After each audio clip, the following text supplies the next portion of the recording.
जंगल की बातें यानी मंगल की बातें। जंगल की बातें में आपका स्वागत है। नमस्कार दोस्तों, मैं हूं राजीव शर्मा और आज जंगल की बातें करते हुए मैं आपको ले चलूँगा शहडोल।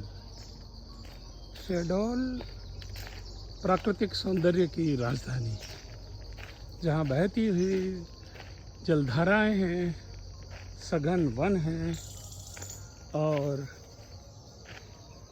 ढेर सारे पक्षी हैं, नन्हे खरगोशों से लेकर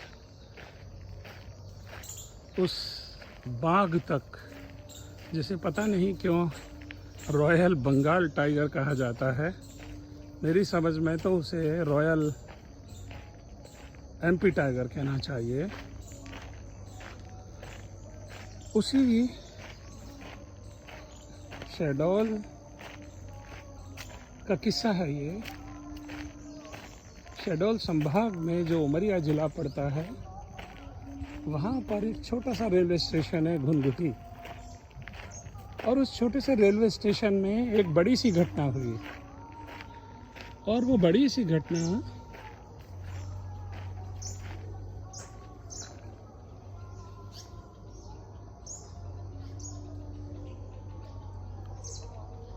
बीच में कुछ मोर आ गए हैं, तो मैं इन्हें आपके लिए कैप्चर करने की कोशिश कर रहा हूँ।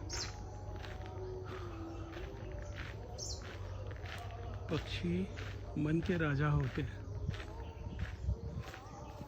उन्हें फ़ोटो खिंचवाने का कोई शौक़ नहीं है, इसलिए उनको कैप्चर करना थोड़ा कठिन होता है, आप जानते हैं। तो चलिए लौटते हैं हम घुनघुटी।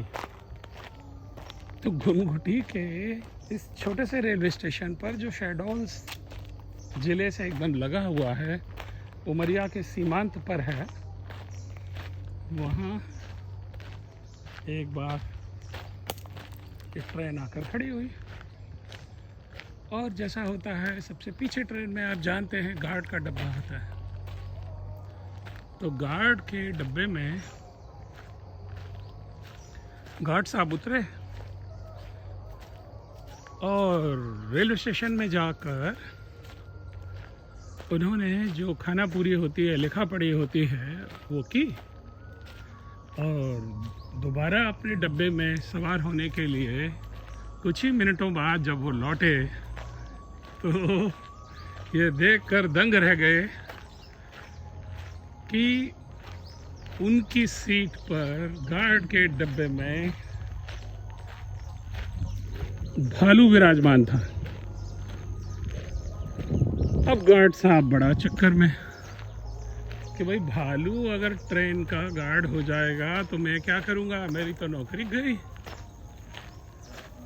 और उन्होंने बहरहाल वो जो झंडी दिखाते हैं ना, लाल और हरी, वो झंडियाँ उनके पास थी, तो उन्होंने लाल झंडी का इस्तेमाल करके ट्रेन को रोके रखने का ही इशारा कर दिया। इसके बाद रेलवे के स्टाफ आए और किसी तरह से भालू जी की मान मनोबल करके और उनको राजी किया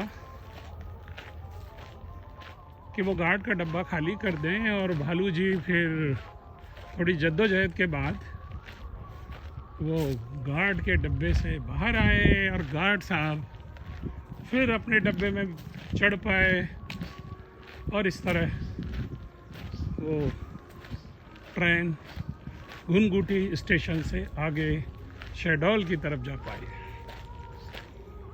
तो वनों के, जंगलों के ऐसे ही बेशुमार दिलचस्प सच्चे किस्से मैं आपको बांटता रहूँगा जंगल की बातों में। नमस्कार।